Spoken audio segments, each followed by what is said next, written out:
Well, first, thank you all for coming on behalf of County Executive George Latimer. We are so happy to hear you this evening as you share your thoughts on the American Rescue Plan Act funds. Certainly tonight we're going to, the American Rescue Plan Act provides a substantial infusion of resources to help turn the tide on the pandemic, address its economic fallout, and lay the foundation for a strong and equitable recovery. The sessions that we're having tonight and then one that we'll have in September, on September 13th, are going to be extremely valuable as we solicit ideas for programs and, that address those specific needs. We're going to continue to highlight that the American Rescue Plan Act, or ARPA, funds are a time-barred scenario. It's not something that's a repeatable revenue that we have going on. So we're going to be very, very specific in hearing your ideas on the ways that these resources can be utilized, understanding that there is a time limit to those. So it's not something that's going to get added, quote unquote, into the bottom line of our budget, but these specific ideas that we have coming up, that we want to hear the tremendous ideas that we know from everyone in the community to be able to explain and address these issues. I am joined here on the dais with the Deputy Director of Operations, Emily Saltzman, and to my left, your right, the Budget Director, Larry Soul, and his Deputy Director, Gideon Grande. And certainly on the wheels up here that's controlling everything, the VOG, as we like to say, Copper Crane from the team, and certainly we have other members from the county executives team that are checking you in. I know I just saw Alex back there as well. We really, really appreciate the input that you're gonna have here, understanding that we also have the ability to have written comments that could come in. And we are tonight going to have both online and in-person things that are happening. Want to remind you all, because we are still in COVID protocols, that as soon as you speak, you are free to go to your next appointment, and we would ask that you do that. So as soon as you speak, then you are able to enjoy the rest of the evening. Again, we are going to be here in New Rochelle tonight. And then in September 13th, we're going to be in Mount Kisco from 6 to 8.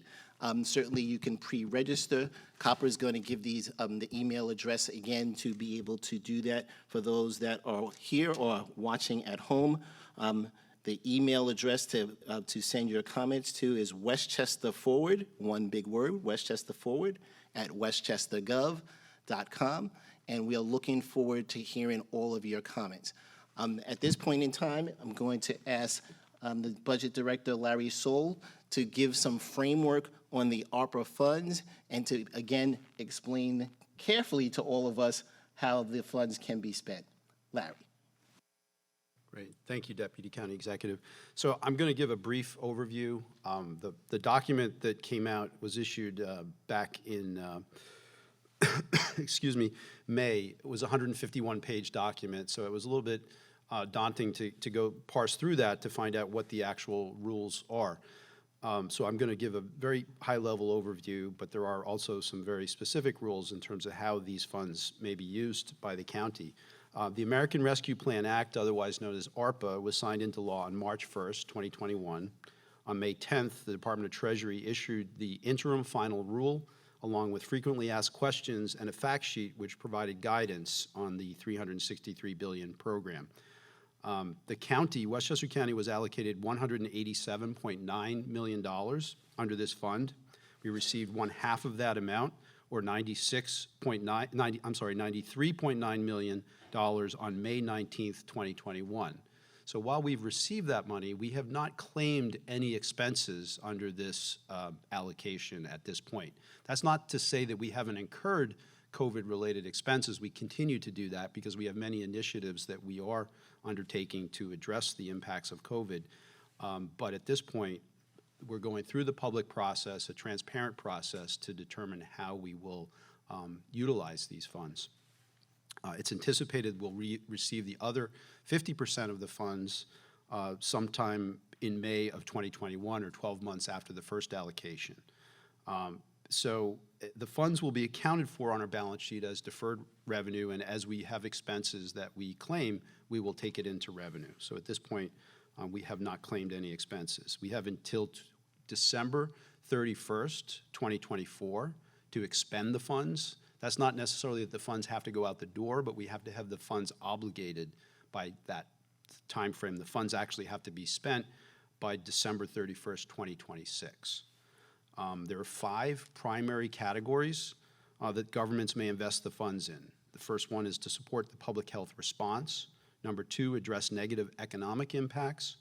Number 3, replace public sector revenue loss.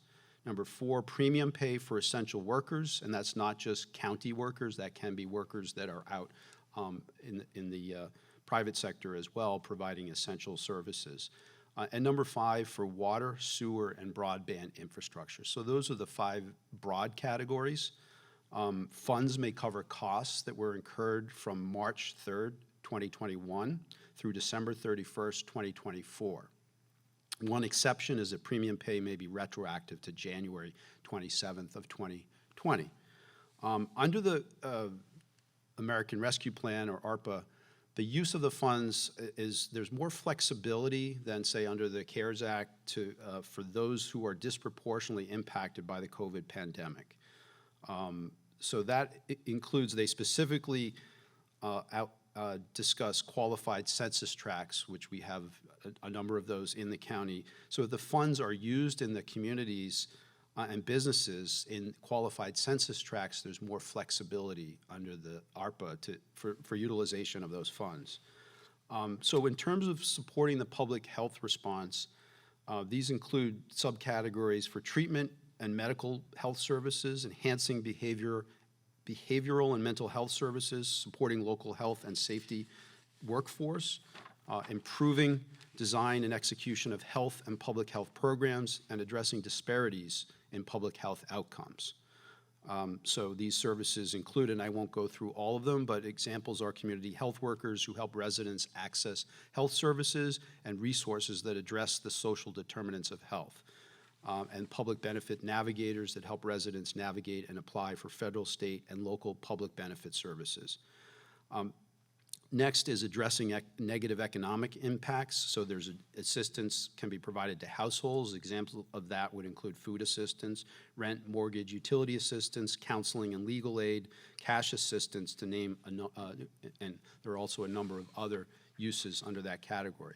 There's also the area of small business and nonprofit support, which the county has already, under the CARES Act, provided a significant amount of grant funding to small businesses impacted by the pandemic. So this can include loans or grants to mitigate financial hardship. This can be to cover costs to implement COVID-19 prevention and mitigation measures. And then they're specifically outlined in the ARPA guidance document, aid to impacted industries, including tourism, travel, hospitality, and other industries, in order to respond to the negative impacts of the pandemic. Also can provide assistance to unemployed workers. And then, as I mentioned before, in addition to specific services to address health disparities that I mentioned, the interim final rule also outlines certain services that are eligible when provided in a qualified census tract to families and individuals living in qualified census tracts. These services can include investments in housing, neighborhoods to address homelessness, affordable housing development, housing vouchers, residential counseling, and housing navigation assistance. It can also be used to address educational disparities and also to promote healthy childhood environments. And this is not to be considered as all-inclusive, but just some examples of what this money can be used for under that category. It can also be used for premium pay and essential workers, as I mentioned. It can be used for payroll expenses for public health and public safety employees. It can be used to replace public sector revenue loss. That is one category. And then lastly, water and sewer infrastructure specifically is outlined, as well as broadband infrastructure for areas that do not have access to high-speed internet. Ineligible expenses, I should point out, you cannot make extraordinary deposits to the pension fund. You cannot use it for legal settlements. You cannot use it for the non-federal match when barred by another federal regulation or statute. Cannot use it to deposit to the rainy day fund. And it cannot be used for general infrastructure outside of water, sewer, and broadband. However, if it is used used within a qualified census tract, it can be used for public spaces, recreation, et cetera. So that is an area where there's an exception to that. And there's very specific reporting requirements, much more rigorous than what was required under the CARES Act. We have 2 reports that are due on August 31st in about a week's time. One is the interim report, which will outline what we have expended to date of these funds. And number 2 is the recovery plan performance report, which is to provide an outline of the plan in terms of how we intend to utilize these funds. And we haven't fully, determined that plan at this point. So it'll be, what we submit on August 31st will certainly be more of a high-level outline. And as we go through the public process and we develop the plan, the next submission would have more detail in it. But one of the requirements under that report is there has to be, for whatever programs that we fund, there has to be performance measurement standards, and the feds require that. And there has to be data-driven analysis in terms of what those outcomes are. That's required. So, and I think it's important to just reiterate what the Deputy County Executive mentioned, that this is a one-time source of revenue. We need to be careful that whatever programs that we are creating, are sustainable. And so, this is obviously a significant amount of funding, but we don't expect that this level of funding will continue in the future. So we sort of have to be careful in terms of what programs we fund, that they are sustainable for the period of time for which they are intended. And so that really, in a nutshell, is a very brief overview. There's a lot more detail behind this, and so I'll hand it back to the moderator at this point. Thank you very much. Thank you, Larry. Couple of housekeeping items. Copper's going to go through the process and the procedure here in the chamber. I wanted to make sure to say a big thank you to our friends in New Rochelle, Mayor Norm Bramson, the City Council, and certainly the City Manager here in New Rochelle for allowing us the use of their chamber here. I wanted to make sure to recognize the County Clerk, Tim Idoni, who is here with us this evening. He is here observing. He certainly is welcome to speak if he chooses to, but he is the County Clerk, and we want to say thank you to Tim Idoni for being here. And I didn't see her initially, but I see her now. The Assistant Director of Operations, Blanca Lopez, is here with us this evening as well. So you have a full team of the county executives, folks that are here to be able to hear you directly. And again, we're ready to go. Copper.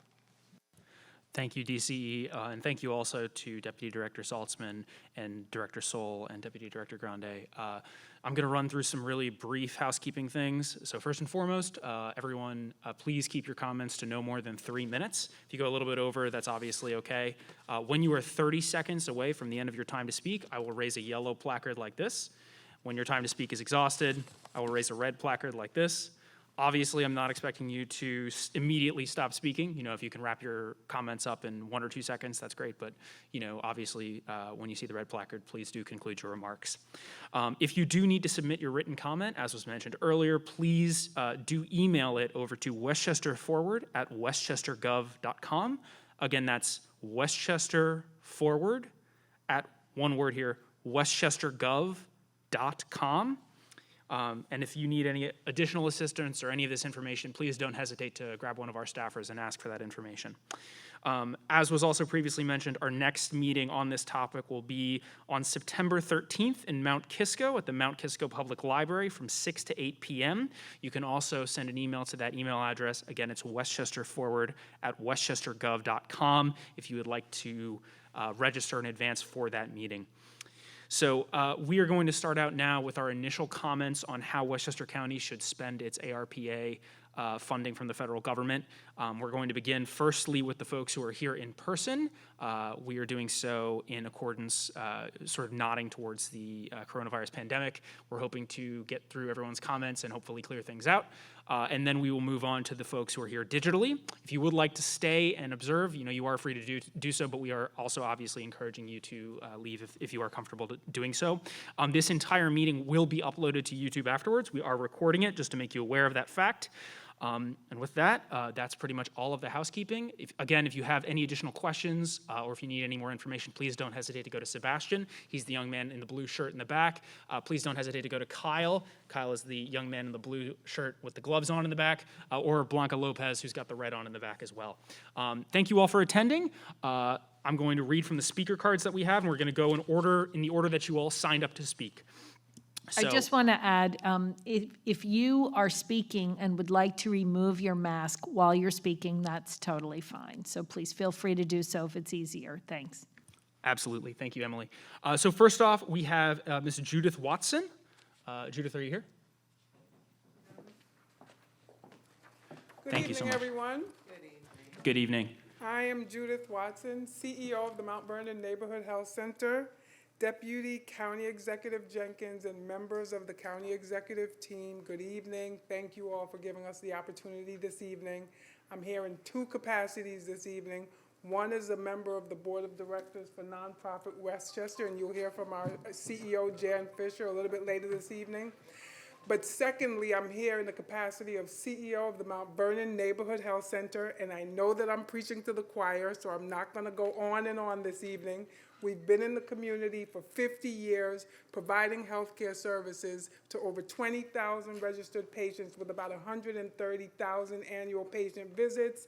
Our sites are in Mount Vernon, Greenburgh, Yonkers, White Plains, Valhalla, and we have school-based health centers in the city of Mount Vernon as well. We have been in the community for 50 years, 50 years, providing healthcare services to many of whom have no place else to go for healthcare. And at no time was that more obvious. At no time was it more obvious that the services that we provide are vital to this very wealthy community of Westchester than it has been in the past 15 years. Because when COVID hit and no one was allowed to go to the hospital, it was the health center. When the private practices closed down, it was the health center. We erected one of the first walk-up COVID testing facilities. That facility remains erect today at our Mount Vernon site where we're providing testing. And though New York State has pulled out, the health center continues to provide free testing for folks who are walking up because they don't have cars to drive up to the drive-up facilities that once were. The vaccination rates in the city of Mount Vernon, 52% as compared to 80% in the county of Westchester and close to 80% in the state of New York. So there's still a lot of work to be done in the city of Mount Vernon. Yonkers is at about 58%, which is where our other site is. So we still have a lot of work to do. Through a grant, we've been able to provide incentives, $100 gift cards to try to convince people to get vaccinated. And we have seen phenomenal results in that people are actually coming now to be vaccinated. There was a period there where there was no one showing up, but people are now showing up with the incentives. And so what we are here this evening for is to remind you that we are the ones who are here providing care to people who have no place else to go for health care in this county. No one is turned away based on ability to pay. No one is turned away based on immigration status. And we're going to be here for the duration of COVID and beyond. We're serving the sickest, the poorest, the blackest, and the brownest people here in the county of Westchester. Don't leave us out. I know I'm preaching to the choir, but I felt compelled to come here and share that this evening. Again, thank you for the opportunity and have a wonderful evening. Thank you very much for your comment. One last thing I would like to mention here. If you're attending this meeting digitally and you would like to comment, please send me a message through the chat function in the bottom right-hand corner of the screen. If you've called in, please send me an email. My email address is ccrane, that's C-C-R-A-N-E, at westchestergov.com. Now we'll move to our next speaker. Our next speaker is Carrie Whalen Medley. Is that correct? Did I get that right? Yep. Thank you very much. So good evening, and thank you again for the honor to speak tonight. I'm here as a representative Family Ties of Westchester, peer support organization, as well as a proud member of nonprofit Westchester. And I'm incredibly heartened to hear that one of the goals of the funds is the replacement of public sector revenue as well as broadband. The nonprofit sector is tasked with the implementation of the policies of good government. A vibrant nonprofit sector is a reflection of that government's commitment to the community at large. As Executive Director of Family Ties of Westchester, on behalf of my colleagues and our community partners and the thousands of families across Westchester that we all serve, we stand behind nonprofit Westchester and request that you ensure that the county's rescue plan funds are allocated in partnership with nonprofit leaders, that racial equity remains front and center of all decision-making, and that a grant program be included to address the increase in operational expenses and the loss of public revenue. And finally, that the funds support broadband expansion and premium pay for lower income essential workers. The nonprofit sector represents close to 20% of Westchester's workforce, and many of our staff members have remained on the front lines during the past year and a half, making sure that families had roofs over their heads, food on the table, and access to the technology they needed to sustain their children's education. In addition to addressing basic health needs, nonprofit employees, including my own, were supporting families as they were dealing with the tsunami of mental health, substance abuse, and domestic violence concerns brought on by the pervasive stress, anxiety, and loss engendered by the pandemic. Just as we came together to support our communities during our darkest days, so too do we call on you to support and strengthen local nonprofits during this period of fiscal optimism. These funds represent an opportunity to stabilize and revitalize the sector as a whole, and to ensure that economic and recovery in Westchester is sustainable and equitable and reflects the needs of our entire community. Thank you so much for letting me speak. Thank you so much for your comments. Next up, we have Vivian Spadey. Please let me know if I'm getting any of these names wrong. I do apologize. That's right. Thank you. Hi, my name is Vivian Spadey. I'm speaking on behalf of Dennis Hadray at the Mount Vernon United Tenants. He's on vacation this week. Affordable housing in Westchester remains the county's most intractable problem. This is especially true for our low to moderate income residents. Tenants in this category are paying increasingly percentages of their limited income in housing costs, rent, and utilities. Many households are paying more than 50% of their income on rent, $36,998 at a staggering number. $66,950 are paying more than 30% of their income for rent. This 30% is an unacceptable percentage above which housing costs are considered unaffordable or rent burden. The 50% figure represents those who are severely rent burdened. Those figures are from the Westchester County Housing Needs Assessment, which, while the study was produced in November 2019, you can only assume that the affordable crisis has gotten worse on a daily experience, as Mount Vernon United Tenants confirms this. Mount Vernon United Tenants is the only funded and staffed tenants association in Westchester. While our base of operations are in Mount Vernon, a great percentage of our clients live in Mount Vernon. We do respond to service attendants throughout the county, which strong members come from Yonkers, New Rochelle, and Lower Westchester communities. Mount Vernon United Tenants provides a variety of tenant services, organized and unorganized, fighting for improved services, advocating for the lower rents, educating tenants regarding their rights, assisting tenants in applying for various benefits, governmental and other, negotiating with owners, their management and other attorneys, and perhaps most especially ultimately preventing evictions and the resultant homelessness.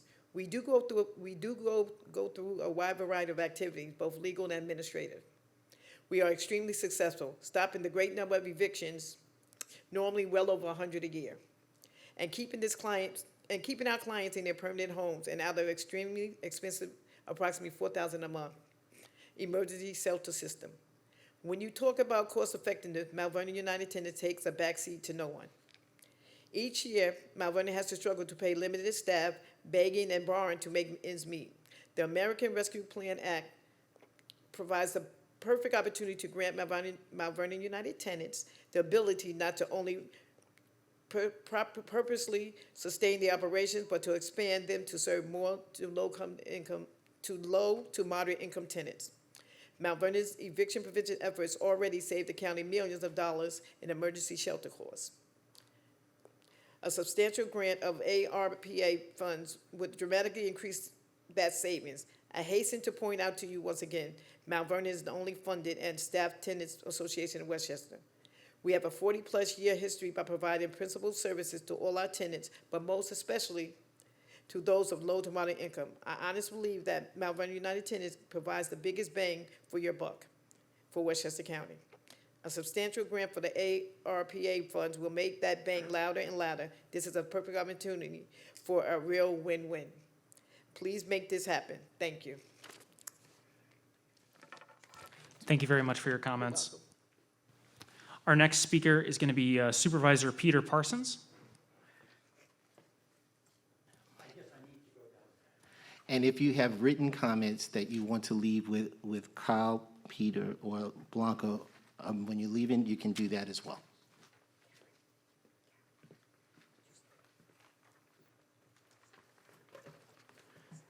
Good evening, ladies and gentlemen.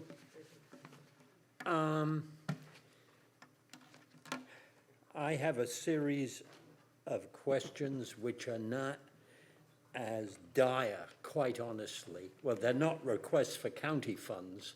They're how I can use the funds that are allocated to my town of Lewisburg. I've got one, I'll go first with, we in fact authorized bond anticipation notes for 3 water projects, which never happened because of COVID. But we already have the money. Can I substitute ARPA funds for those borrowed funds? That's one of my questions. Can it be used, can ARPA funds be used to survey a sewage system which we are convinced has very significant stormwater flows into it, to the point where we think 20 to 30%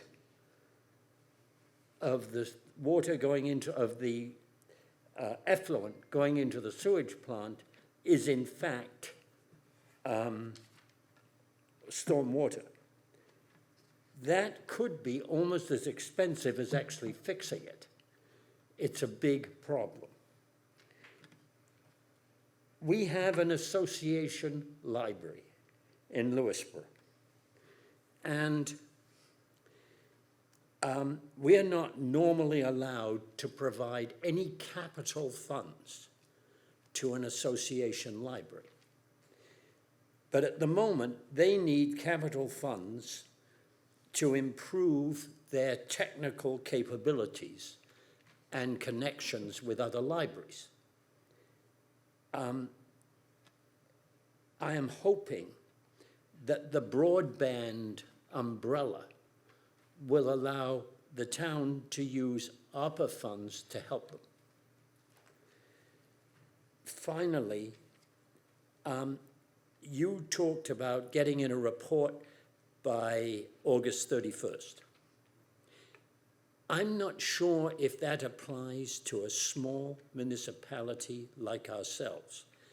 I thought I'd read that is it a new or a small municipality which gets its money via the state and not directly did not have to file a report by the 31st of August. Those are my the puzzlements. Thank you very much. Thank you, Supervisor Parsons. My understanding is that we will conduct a follow-up call with municipalities regarding the issues you've raised. Thank you for attending tonight. What I'm scared about is I'm going to be in hospital at that time. Our next speaker is Jan Fisher from Nonprofit Fundraising.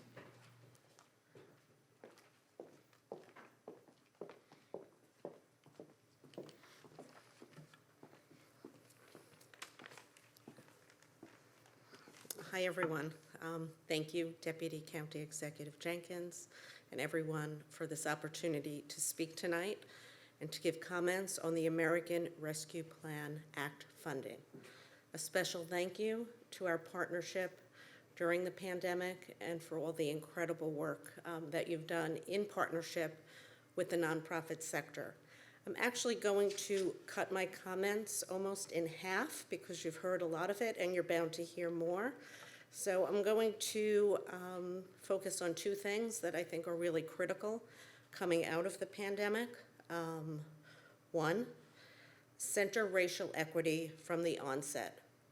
COVID-19 has revealed what we have all known for a very long time: racial disparities and the social determinants of health that cause Black and brown people to die from COVID at twice the rate of white people must be addressed now. Two, support nonprofits to support our most vulnerable. Provide a robust grant program specifically for 501c3 nonprofits. Like other businesses, we need funding for operational expenses as well. And again, my thanks to you and to our member organizations who are here tonight to advocate for their staff and the people they serve. Thank you.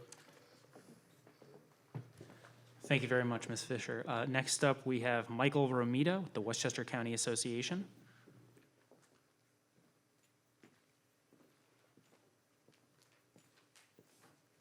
Thank you for attending, Michael. Thank you, and thank you, Deputy County Executive Jenkins and the rest of the county executive staff for this opportunity. I'm Michael Romita, the President and CEO of the Westchester County Association, and following a study of the law and treasury regs, we convened a series of working groups and stakeholder meetings with our various membership organizations from the healthcare sector, real estate, workforce development, and telecom and broadband. It's fair to say that we've spoken to the leaders of every single regional hospital, our major healthcare providers, long-term care facilities, developers, brokers, planners, banks, workforce professionals, and all of the major telecom providers in preparation for tonight's comments. We'll also be submitting written submissions in the future. So I'll start with our healthcare sector. And as all of you know, the impetus behind the law as passed, the very reason for the law to be passed, was to respond to the public health emergency and its aftermath. And accordingly, any conversation about the use of the funds must begin with our region's healthcare sector. And what the leaders of these nonprofit hospitals and providers are telling us is as follows. They'd like to get funding in the form of grants and healthcare facilities for the prior and continued use of personal protective equipment, COVID testing, and the continued costs associated with vaccinations, both of their workforce and of the public. Our regional hospitals continue to spend millions on this equipment. One regional hospital reports expenses north of $5 million this year alone, and another healthcare provider estimates the cost of providing PPE at $7 per patient visit. None of this is reimbursed by the for-profit insurance carriers. And these are mitigation efforts that are explicitly identified as permissible uses under the ARPA funds. Second, provide funding to our hospitals and healthcare facilities to cover premium pay for our essential healthcare workforce. In addition to the constraints on workforce, the availability of workforce, there's a serious situation with burnout caused by COVID, which is exacerbating the problem. In addition, provide funding for workforce development initiatives targeting in-demand jobs for our regional healthcare sector. The demand exists. Such assistance would help countywide industry sectors as broad as higher ed, healthcare, and nonprofit wraparound service providers. And they would also help address the problems created by recent state laws mandating staffing ratios and the formation of staffing committees. The WCA is putting together a proposal for such a program. It's got support letters from multiple stakeholders, the hospitals, community health care centers, nonprofits, and the Westchester Putnam Workforce Development Board as well. Real estate is next. Provide funding to incentivize developments of affordable housing and workforce housing through direct capital grants to defray infrastructure costs and campaigning for the publication and the use of pre-existing tools and training. I've got a lot more, but I'll just touch on digital connectivity and bridging to the digital divide since it's so important. We need a countywide needs assessment, similar to the one that was conducted by New York City last year. The Y-Zone, which is an ongoing project in Yonkers, needs continuing funding support. This is an analytical study which will inform whatever decisions the county makes going forward. Also fund a countywide digital education and adoption campaign with lessons learned from the Y-Zone, complete with community outreach, training, and tech support. And finally, while this is all going on, engage with our telecom and broadband infrastructure companies to explore the built solutions to digital connectivity and access that will eventually be needed. Thank you very much for your time this evening. Thank you, Michael. Our next speaker is Rachel Halperin. Rachel, I believe Rachel's with the Legal Services of the Hudson Valley. Thank you very much. Thank you to the Deputy County Executive, the Deputy Director of Operations, the Budget Director, the Deputy Budget Director, for this opportunity to provide input regarding potential areas Westchester could allocate ARPA funds to improve equity for all residents. My name is Rachel Halperin. I'm the CEO of Legal Services of the Hudson Valley and also a proud member of nonprofit Westchester. I would like to recommend to the county to use this once-in-a-generation funding opportunity to reimagine eviction prevention in Westchester County. After attending the White House Summit on Eviction Prevention earlier this summer, I was inspired and heartened to hear about states and localities across the country using federal funding to transform eviction prevention. Matthew Desmond, a national expert on eviction and the director of Princeton University's Eviction Lab, highlighted that eviction is an issue of public health and racial justice. Low-income communities of color experience higher rates of eviction than other communities. He also shared that in his research, he found that communities with the highest eviction rates had the lowest vaccination rates. The programs that presented during the White House Summit all had three foundational elements to their project. We call them the 3 A's: advocacy, assistance, and alternative to court. Advocacy was defined as tenants having legal counsel. Assistance included funds for rental arrears as well as wraparound supportive social services for tenants. And finally, alternative to courts included mediation and ADR. For example, the state of Michigan implemented an eviction diversion program where tenants represented by counsel along with landlords represented by counsel could mediate disputes prior to filing evictions in court. This is a win-win. Landlords save legal fees that are associated with litigation. Tenants don't have to miss multiple days of court and can avoid an eviction judgment that can have many long-lasting negative consequences to them. This innovative diversion program raised tenant representation from 40% to 100% statewide. Westchester is fertile for innovation and creativity in this area. I recommend that the county use the ARPA funds to build a lasting solution to eviction and homelessness. Eviction diversion programs are an important component of this solution. As we all know, losing one's home can have catastrophic economic and psychological effects on individuals and families. As a community, we have an obligation to do what we can to ensure that each and every individual has meaningful and equal access to justice before facing such consequences. I encourage the county to engage with your partners in the nonprofit sector and other experts in eviction to use ARPA funding to reimagine the eviction process so that Westchester families are supported, treated with dignity, and remain safely housed. Thank you. Thank you very much. Our next speaker is Eleanor Cotter, who my understanding is also speaking in reference to nonprofit funding. Hi, good evening. I want to thank the county very much for giving us this opportunity. My name is Eleanor Cotter. I'm the Director of Grants and Foundations at My Sister's Place. My Sister's Place, as you may know, provides services and advocacy for families dealing with domestic violence and human trafficking countywide. We have been doing this work for 45 years. We have never seen a challenge like the last 18 months have brought. It became clear to us back in March of last year that the families we serve were facing a triple pandemic of COVID, of domestic violence, and of systemic racism. The vast majority of our clients face systemic oppressions which greatly complicate their journeys of survivorship. My Sister's Place is a proud member of nonprofit Westchester.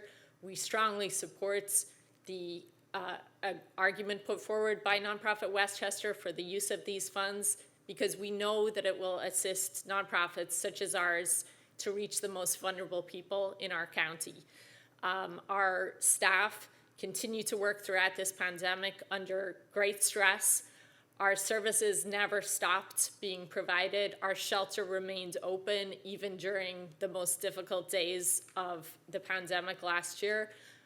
The stress and strain on our staff was significant, continues to be significant, and that's in addition to the stress and strain faced by our clients. So we really ask that as you consider the best use of these funds, you consider organizations like us and other nonprofits who are working with families across our county who have really been hit at every level, disproportionately impacted by job losses, disproportionately impacted by changes in schooling. We are seeing this challenge in the families we serve every day. I know that many more people here this evening are seeing the same thing.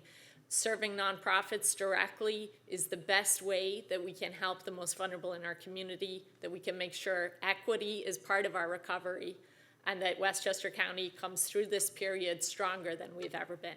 Thank you very much.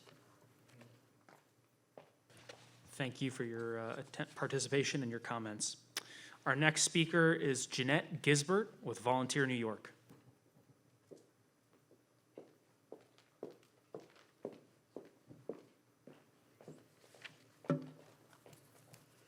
Good evening. Hi there.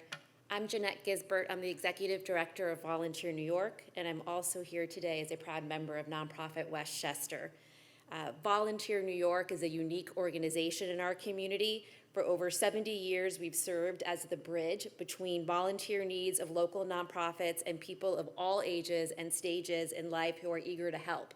In other words, we support every other nonprofit in our community because every nonprofit needs volunteer power to accomplish their mission.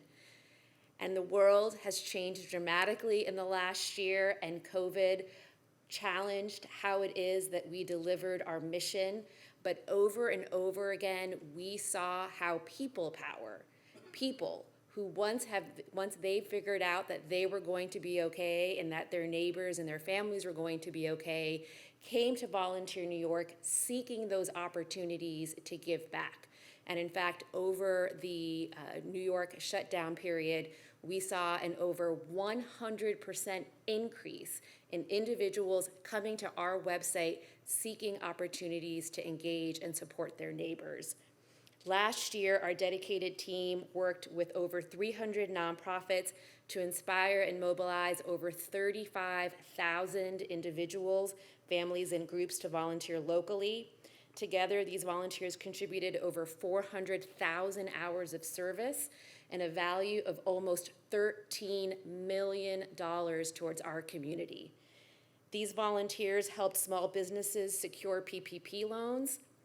They acted as a lifeline to essential services to the immunocompromised. They bridged the education divide as e-tutors, and most recently, over 1,000 volunteers have answered the call to assist with the county's vaccination efforts at the Westchester County Center. I believe strongly in the power of people. I believe that it is every small act that will help ensure that our community recovers after this pandemic. And I encourage the county to continue to consider how they support the nonprofits community's ability to mobilize people power in support of their mission. I believe that an investment in the nonprofit sector is a force multiplier, and I hope that the county will consider how it allocates funding in partnership with the nonprofit sector and in support of a robust grant program specifically for 501c3 direct service nonprofits and their ability to mobilize volunteers. Thank you. Thank you very much. Our next speaker is Seth Diamond, the CEO of Westchester Jewish Community Service, WJCS. Thank you so much for attending, Seth.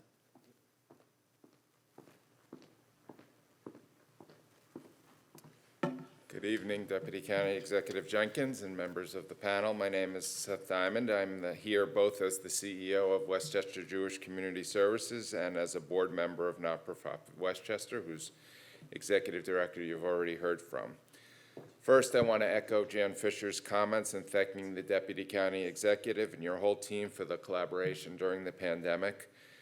It has been critical to our work over the past months, and we could not have come through it without it, so thank you very much. WJCS is the largest provider of mental health services in the county. Over the past 18 months, we have seen unprecedented demand for those services. While we hope we are on the road to recovery, mental health work will be critical to allow the communities we serve, particularly those in Yonkers, Mount Vernon, and Peekskill, in that recovery.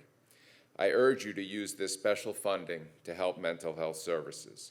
This includes making sure residents have the ability to access these services remotely, and organizations have the ability to assist in that process.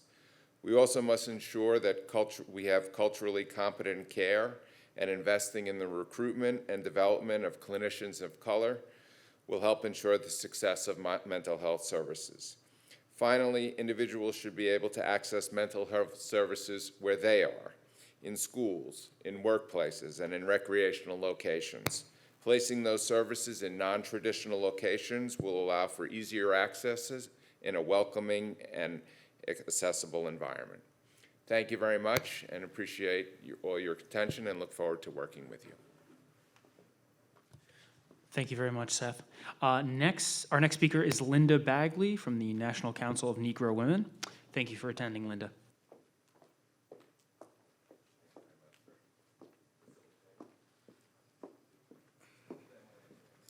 Good evening.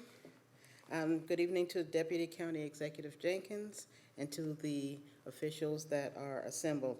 I represent the National Council of Negro Women Westchester County section, and NCNW is a community-based nonprofit. This means that we do not have paid staff. We do not have funding other than fundraising. However, we have been serving Westchester County since 1955. And all of our workers are volunteers. The Westchester section plans to launch an after-school tutorial program that will address the educational disparities and the mental health issues that were obviously heightened during COVID, and as we're still experiencing. The past 18 months have just had an incredible impact on our communities. We are simply requesting to be included in the funds that are allocated to Westchester County. For Westchester County community-based organizations that are in the trenches at the grassroots level and who may not have the corporate funding or support of the larger organizations. We are out there working. We've been working for decades, and we're here to do the work now, and we would very much like the opportunity to be included in the funds that are allocated to the county. Thank you very much for this opportunity. Have a good evening. Thank you so much, Linda. Linda was our last registered in-person speaker. If anybody else would like to sign up, please navigate to the back of the room and speak with Kyle or Blanca. You'll go there, fill out a card, and then we will call you up. If anyone is here digitally who would like to speak, please click on the chat function in the bottom right-hand corner of the screen and send me a chat message through that function. You'll see a small window in the bottom. type out a chat message, indicate to me, and I will make sure that you are able to talk. Otherwise, we will be waiting on any other speakers. Thanks very much to everyone who has attended so far, and we look forward to hearing any additional comments. And Copper, can you just repeat the email address for those folks that are watching that want to send their comments in? Absolutely. Thank you, DCE. If you would like to email in your comments, you can email them to westchesterforward@westchestergov.com. Again, that's one word, westchesterforward, the @ sign, and then one word, westchestergov.com. Thank you so much for your attendance. Thank you so much to everyone who's participated so far, and we look forward to any additional comments.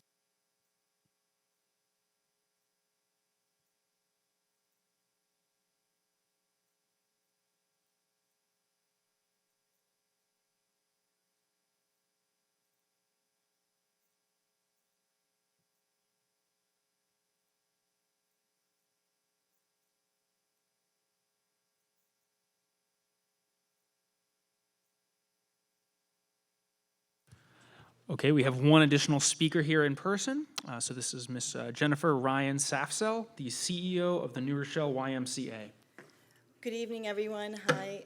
I just wanted to, before I signed up, I really wanted to listen to not only all of your comments, but all of the people that were here before me. And I want to thank you for making this opportunity for us, Deputy County Executive and Emily Salzman.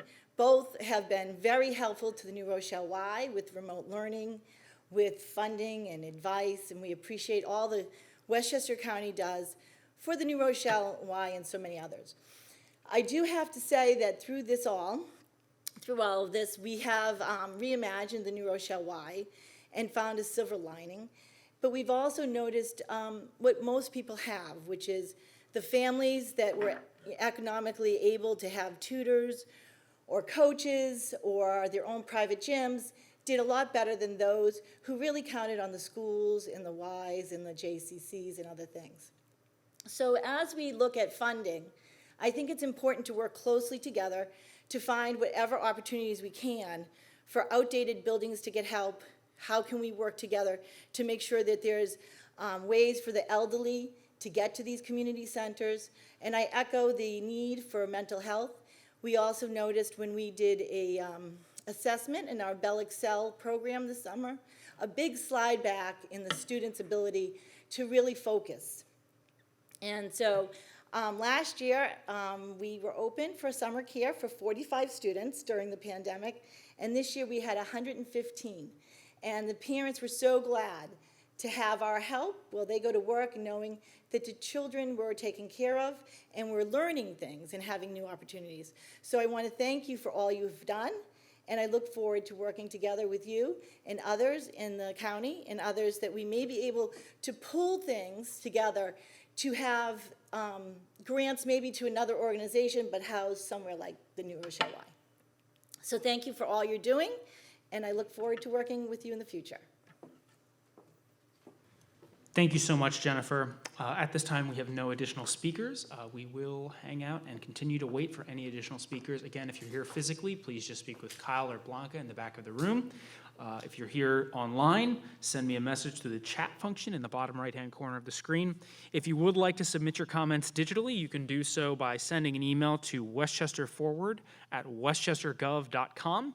And I do recognize that we do, in fact, have two members of the public who are here who've called in and are listening. I understand that you won't have access to the chat function through that. So if you would like to speak and you've called in, just send me an email address. Send me an email. My email address is ccrane, that's C-C-R-A-N-E, again, at westchestergov.com. Thank you all so much for your participation, and we look forward to any additional comments. Copper. Hey, welcome back, everybody. Thank you for your patience. We have one additional speaker here, Miss Cheryl Branner. Cheryl, if you'd like to go up and speak, you may not have, I don't believe you were here when I mentioned earlier, we have a time limit of 3 minutes. I'll raise this yellow plaque when you have 30 seconds left, and I'll raise the red one when you're out of time.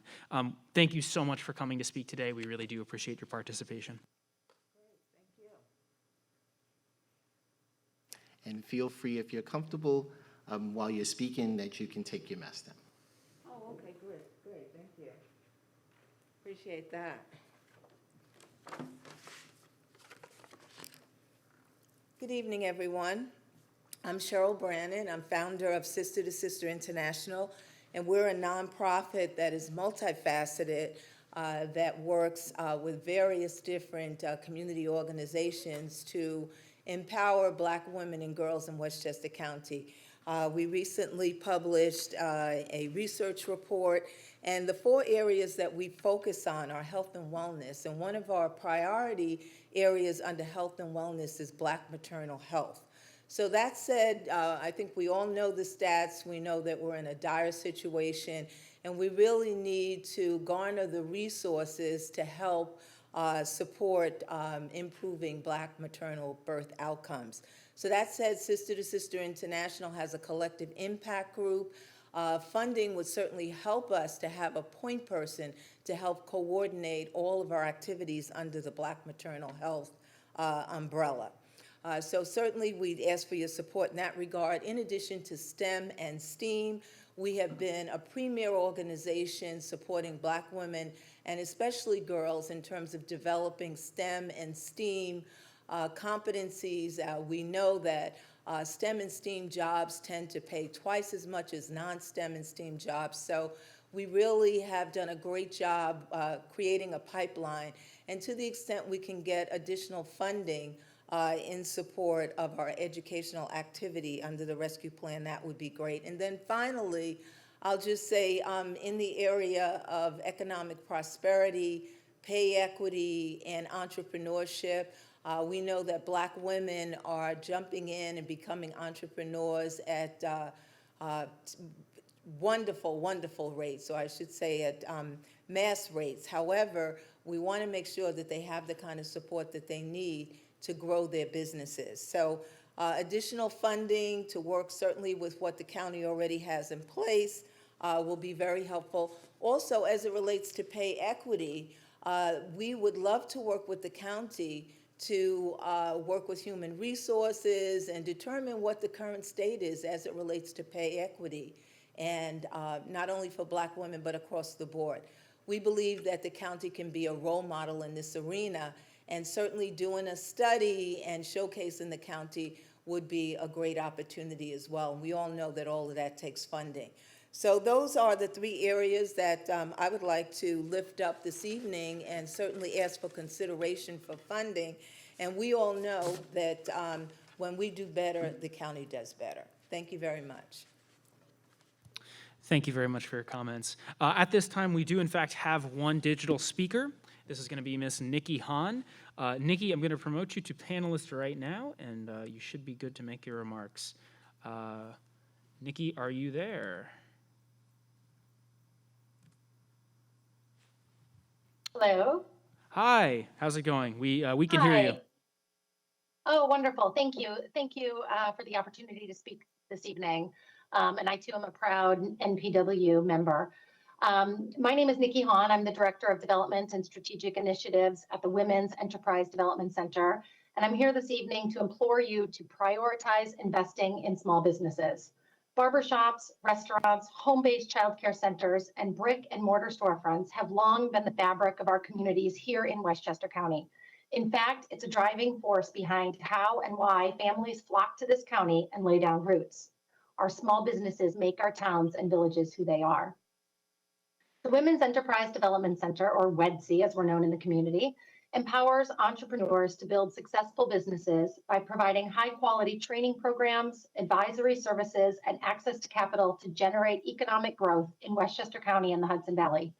As a women's business center, we offer a full range of programs and services in English and in Spanish, including our 60-hour entrepreneurial training program, Path to Entrepreneurship programs, individualized counseling, workshops and webinars, MWBE certification assistance, networking events, and loan application assistance. We are a full-service business resource center.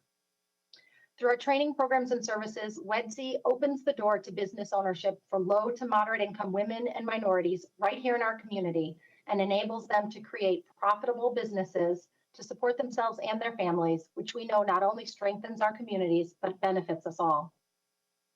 In mid-March of 2020, small businesses small business owners entered a state of panic. Not only were they ordered to close their doors, but they needed to reimagine what businesses would look like for the foreseeable future. In fact, many were concerned that there might not even be a future for their businesses. WEDC's response to the pandemic was rapid and robust, as we knew our clients, often the ones who struggle in the best of times, needed immediate assistance and guidance.